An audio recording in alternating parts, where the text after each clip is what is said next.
This is my family. I found it all on my own.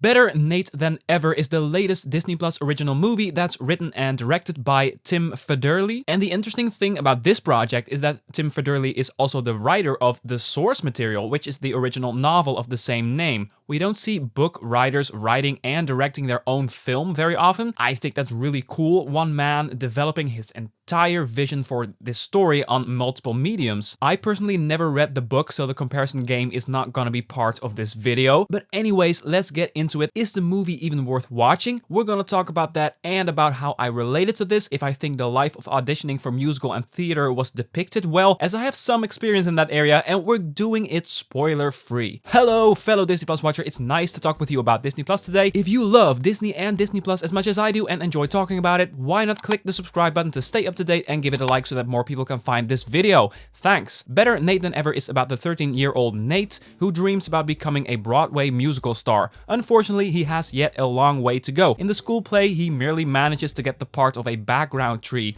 But when an opportunity arises, he teams up with his best friend Libby to secretly travel to New York without their parents knowing about it to audition for the role of Stitch in the Lilo and Stitch Broadway musical. So some arguments as to why I had a really good time with this film are pretty personal. I've been on stage quite a few times in the past 10 years in productions of different sizes, so seeing Nate going through different stages of audition does bear a lot of meaning for me personally. The unrelentless feeling of that's it. Whenever Nate finishes an audition or is being asked to leave, I felt that. Auditions are not rainbows and sunshine and glorious romantic moments of your life. Auditions are basically the most underwhelming thing you will come across in your lifetime, because what that audition could potentially mean for your future is so much more meaningful than that 10-minute awkward exchange between a jury and a participant. However, auditions are also not totally embarrassing disasters. Awkward and underwhelming, yeah, totally, but most auditions you feel like you don't know how to feel, if that makes sense. You don't even remember if it went well or not, because you remember it as a haze,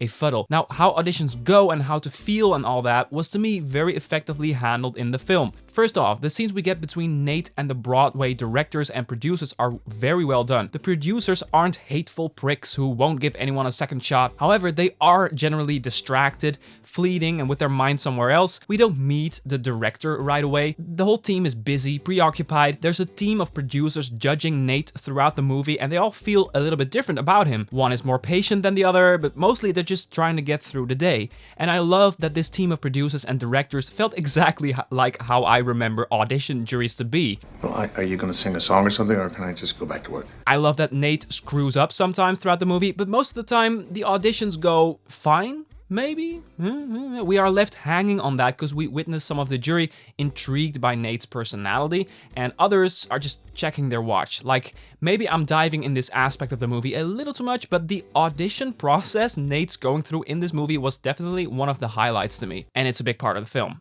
Nate is a good character overall. He's not depicted as a total loser that's trying to do the impossible. He's just a talented boy that didn't get his chance yet when we start out the film. Ruby Wood is the name of the kid that plays him, and he's good. Not always on point, but he's very charming. His previous acting credits are musicals and theater, and this is his first feature film. And if I would point out something in his performance, you do really notice he's a theater kid and not someone that's used to playing with a camera on his face. And running the risk of making this review, again, a little too personal, seeing Ruby Wood overact a little bit in some of the scenes is again so relatable. I remember years ago, like shooting a student film was the main part in a student film, and I think that was the first time that I acted in front of a camera. And I remember enthusiastically playing the scenes, but walking out of frame way too often because I associated acting with performing on stage. So the guy would stop me and say, "Wow, good energy, but now I just need you to step back into the frame because you're not on stage here. I have a very close window here." I can't believe I just looked right at you and said sorry.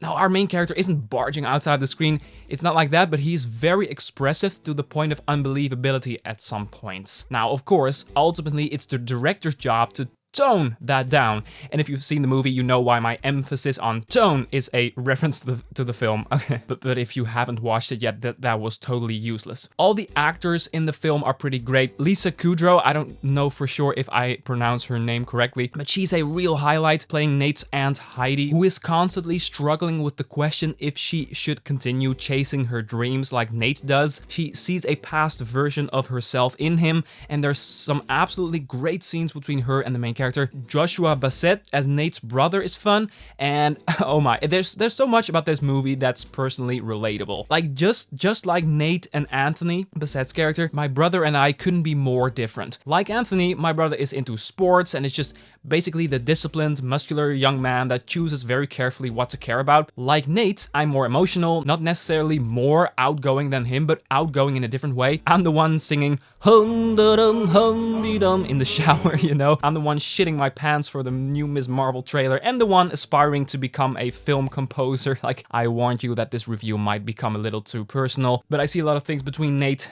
and Anthony that I can relate to on that level. I love that this movie, in all its simplicity, because yes, there are not many subplots, not many threads of intrigue, it's just a simple, uplifting story about a young teenager chasing down this one particular dream against all odds. Despite this simple story, I kind of love it for speaking to me on this level, not on the level that my psyche is tickled, not that I'm rethinking the very fabric of life or the universe. No, it reminds me of the dreams I have and had, especially of all the underwhelming auditions about my relationship with my brother. So a lot of things in this movie is kind of me.